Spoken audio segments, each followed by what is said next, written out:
السلام علیکم ورحمۃ اللہ وبرکاتہ۔ ویسے تو عید ہر ایک کے لیے خوشی کا پیغام لے کر آتی ہے، لیکن دنیا میں اللہ کے کچھ ایسے بندے بھی ہوتے ہیں جن کی عید جیل کی کوٹریوں میں گزرتی ہے۔ ہندوستان کی مشہور و معروف شخصیت مبلغ اسلام حضرت مولانا کلیم صدیقی صاحب دامت برکاتہم کی اس بار کی عید بھی جیل کی کوٹری میں گزری۔ حضرت کو پچھلے کئی ماہ سے جیل میں بند کیا گیا ہے۔ حضرت کے کوئی خاص شاگرد ہیں جن کا نام ایڈوکیٹ اسامہ ندوی ہے۔ حضرت سے عید کے دن انہوں نے ملاقات کی اور پوری روداد لکھی۔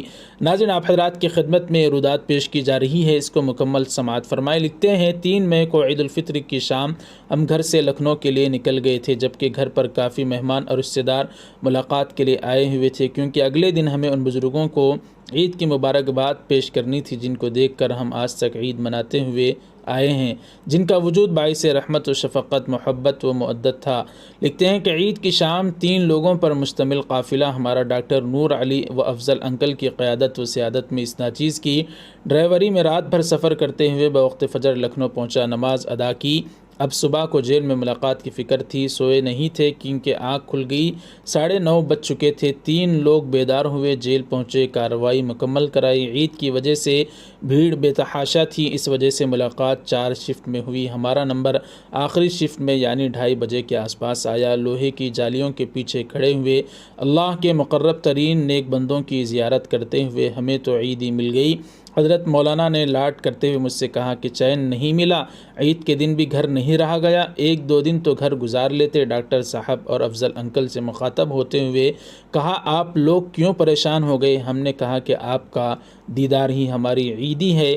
تمام لوگوں سے حال چال خیریت پوچھی، سب لوگوں نے اللہ کا شکر ادا کرتے ہوئے احوال بیان کیے۔ والد محترم حافظ ادریس صاحب نے تسلی بھرے لہجے میں کہا، ہم نے بہت اچھی عید منائی، حضرت نے اور میں نے نماز عید پڑھائی تھی، اور نماز عید کے بعد ہم دونوں نے پورے سرکل کو اندر کینٹین سے پراگ ڈیری کی کھیر اور کھجور اور نمکین کے پیکٹ بنا کر بانٹے۔ ماشاءاللہ بہت مزہ آیا۔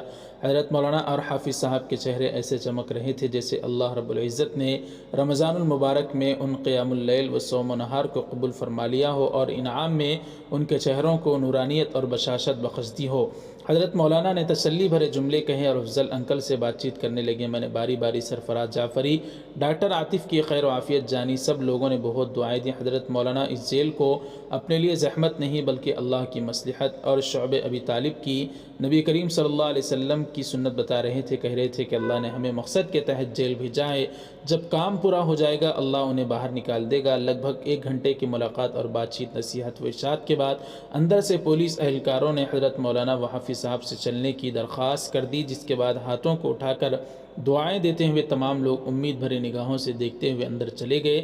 ہم لوگ بھی دل پر پتھر رکھ کر واپس چلے آئے۔ ناظرین، یہاں پر ہم ماشاءاللہ خوشی سے عید منا رہے ہیں، لیکن اللہ کے کچھ نیک ایسے بندے بھی ہیں جن کی عید بھی جیل کی کوٹریوں میں گزری، اور وہاں انہوں نے نماز عید بھی پڑھائی اور لوگوں میں اس طرح سے مٹھائی بھی تقسیم کی اور اللہ تعالیٰ کے اس آزمائش پر صبر کیے، اور خود انہوں نے اللہ کے نیک بندے جو باہر ہیں ان کو بھی صبر کی تلقین کی۔ اس طرح سے حضرت مولانا کلیم صدیقی صاحب مبلغ اسلام کی اور ان کے ساتھی کی جو جیل میں ہیں، اور پتہ نہیں کتنے ایسے لوگ ہیں جو جیل میں ہیں جن کی عید وہاں پر جیل میں گزری ہے۔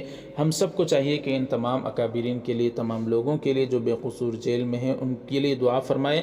کمنٹ باکس میں بھی کوئی دعائیہ جملہ ضرور لکھیں کہ اللہ تعالیٰ انہیں جلد سے جلد رہائی، باعزت رہائی نصیب فرمائے۔ جو لائک کریں، خوب شیئر کریں، چینل کو ہمارے ضرور سبسکرائب کر دیں۔ جزاکم اللہ، والسلام علیکم ورحمۃ اللہ وبرکاتہ۔